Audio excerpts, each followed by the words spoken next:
You know, you can Inexpensive. bathe in it too. You can actually bathe in hydrogen gas. How many tabs do you put in the water? You can actually put what's called a hydrogen bomb, which just looks like a big bath bomb. It just creates hydrogen gas. It's elemental magnesium. What does it do for you when you bathe in it? It goes right transdermal, goes right through the skin. So remember, hydrogen is the smallest, lightest element that we know of. Right, so it will go right transdermal, and these hydrogen gas will form in between water molecules. So water molecule is H2O, but hydrogen gas can actually exist outside of the water molecule. And when you put excess hydrogen gas into the water, it will go right transdermal. And you know, I have 2 of these baths at my house. I never talk about it like on social media, so I guess I'm about to talk about it now. But I have literally put people into these tubs.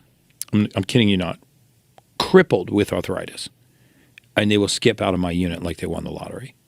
It's incredible. I mean, so transdermal reduction of inflammation in joints from these hydrogen bombs. Mm-hmm. How long does it last? Or from a hydrogen bath. You can get these. You can get these machines. I mean, one for your house is about $7,500, $8,000. They make some that make nanoparticles or nanobubbles, which are about 1/500th the diameter of a human pore. So if you run these things on your face, it'll actually push all the sebum out of your skin. It'll get rid of dandruff, psoriasis, eczema.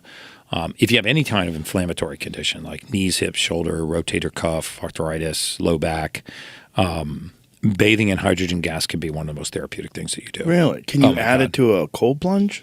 You can add it to a cold plunge. And what's interesting about adding it to a cold, in fact, I use this Cold Life cold plunge, and I've got these guys trying to see if we can incorporate the hydrogen gas into the cold plunge. So where the motor pulls the cold water out, it's going to send it into a hydrogen generator and then push it back into the tub, because as the temperature drops in water, you can saturate more gas. So a 48-degree, quote me exactly on this, but a 48-degree cold plunge will hold about twice as much gas as a 102-degree, warm tub. So if you were like just taking like a warm bath. Right. So you're going to be cold plunging for 3 to 6 minutes every day, or, that's what you and I do. You might as well be in there with hydrogen gas. And so I'm working with these guys from Cold Life to see if we can plumb these hydrogen generators. And basically it creates the hydrogen gas by taking distilled water and breaking distilled water apart and then throwing the gas into the water. And it is noticeably different when you bathe in this gas or not. Like I had Sean Ryan over to my house for a podcast one time, and he's all banged up from being a Navy SEAL, and he's got nips and bibbles all over his body, and he just thought it was really weird because I was like, dude, you got to get in my bathtub. He's talked about it before. Sean, big shout out, brother.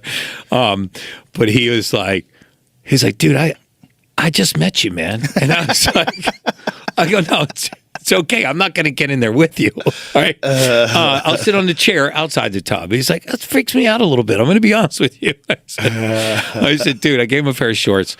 So, cause I was like, does anything on your body hurt? Did your knees, your hips, your shoulders, does anything hurt? And he's like, dude, fucking everything in my body hurts. So I was like, get in there, man. And I put him in there for 25 minutes. He said it was like the first time he had slept 8 hours and woken up without pain in probably 15 years. Wow. Yeah. John Jones, same thing. John Jones has been very public about working with me. I've been talking to him in a little while, but right before his last fight, I brought him one of these hydrogen machines to bathe in, and we just set up the tub at his house. And we ran hydrogen gas into the tub. So we would do red light therapy.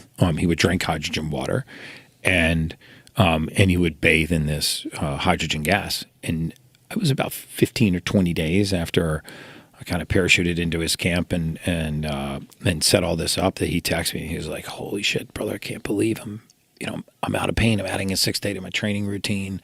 Wow. I'm waking up not in pain. I'm sleeping better."